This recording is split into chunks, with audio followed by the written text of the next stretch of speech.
Hello guys, welcome to my YouTube channel. हम हिंदी साहित्य का दूसरा इतिहास डॉक्टर बच्चन सिंह का कर रहे हैं। आधुनिक काल पर हम आ गए, इससे संबंधित हमने अनेक वीडियो बनाए हैं। अगर आपने नहीं देखा है तो आप प्लेलिस्ट विजिट कर सकते हैं और वहां पर जाकर देख सकते हैं। तो आइए शुरू करते हैं।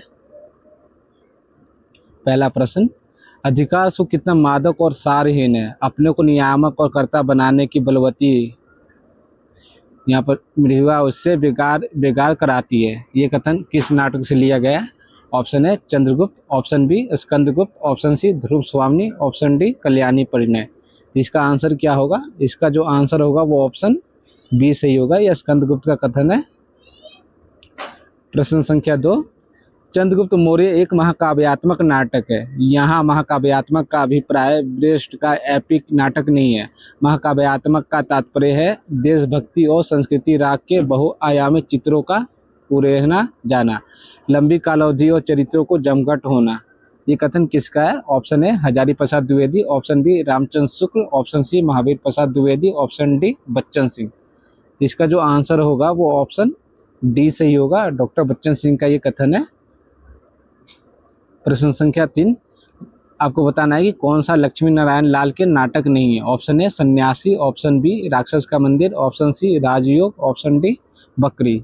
इसका जो आंसर होगा वो ऑप्शन डी सही होगा। बकरी लक्ष्मी नारायण लाल का नाटक नहीं है, ये सर्वेश्वर दयाल सक्सेना की नाटक है। प्रश्न संख्या 4, शब्द में लिखा है मानो पुरूरवा और उर्वशी के रति कक्ष में भोपू लगे हों, जो शहर और बाजार में रति कक्ष के आडंबरपूर्ण कामात्मक संलाप का प्रसारण विस्तारण कर रहे हों। ये कथन किसका है उर्वशी के विषय में? ऑप्शन है Muktibodh, option B doctor Bachchan Singh, option C Hazari Prasad Dwivedi, option D Agyeya. ये जो कथन है वो इसका जो आंसर होगा वो ऑप्शन ए सही होगा। ये मुक्तिबोध का कथन है। उर्वशी के विषय में आलोचना करते हुए वो लिखते हैं। प्रश्न संख्या 5, त्रिलोचन ने किसके ऊपर सोनेट नहीं लिखा है? ऑप्शन ए मावो, option B Subhash Chandra Bose, option C Pandit Jawaharlal Nehru और ऑप्शन डी महात्मा गांधी। जिसका जो आंसर होगा वो ऑप्शन सी सही होगा। पंडित जवाहरलाल नेहरू के ऊपर त्रिलोचन सोनेट नहीं लिखते हैं। त्रिलोचन जो है सोनेट के लिए प्रसिद्ध है हिंदी में। प्रश्न संख्या 6, न्यू सिग्नेचर शीर्षक काव्य संग्रह किस देश में प्रकाशित हुआ था? आपको बताना है। Option A Britain, option B France, option C Italy और ऑप्शन डी अमेरिका। इसका आंसर क्या होगा? इसका जो आंसर होगा ऑप्शन ए सही होगा, ब्रिटेन। ब्रिटेन में न्यू सिग्नेचर शीर्षक से काव्य संग्रह निकला था। प्रश्न संख्या 7, केदारनाथ सिंह का बाघ है, बाघ नहीं है ये बाघ है, ठीक है, ये ध्यान देंगे। बाघ कविता कुल कितने खंडों में विभक्त है? ऑप्शन ए 19 खंड, ऑप्शन बी 20 खंड, ऑप्शन सी 21 खंड और ऑप्शन डी 22 खंड। तो केदारनाथ सिंह का एक महत्वपूर्ण कविता है बाघ, ठीक है। इसका जो आंसर होगा ऑप्शन सी सही होगा, 21 खंडों में विभक्त है। प्रश्न संख्या 8, धूमिल का उदय धूमकेतु की तरह होता है, जिसमें अग्नि भी है धुआं भी।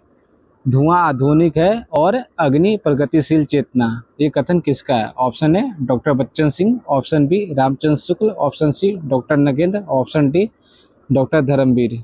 इसका जो आंसर होगा इसका ऑप्शन ए सही होगा। डॉक्टर बच्चन सिंह का ये कथन है धूमिल के विषय में।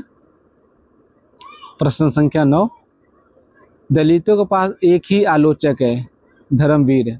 अपनी कतिपय खामियों के बावजूद कबीर के आलोचक ठीक ठिकाने की पुस्तक है, लेकिन प्रेमचंद सामंतों की मुंशी लिखकर धर्मवीर ने अपनी आलोचना का अंत घोषित कर दिया है। ये कथन किसका है? Option A doctor Nagendra, option B doctor Bachchan Singh, option C Ram Swaroop Chaturvedi, option D Namvar Singh.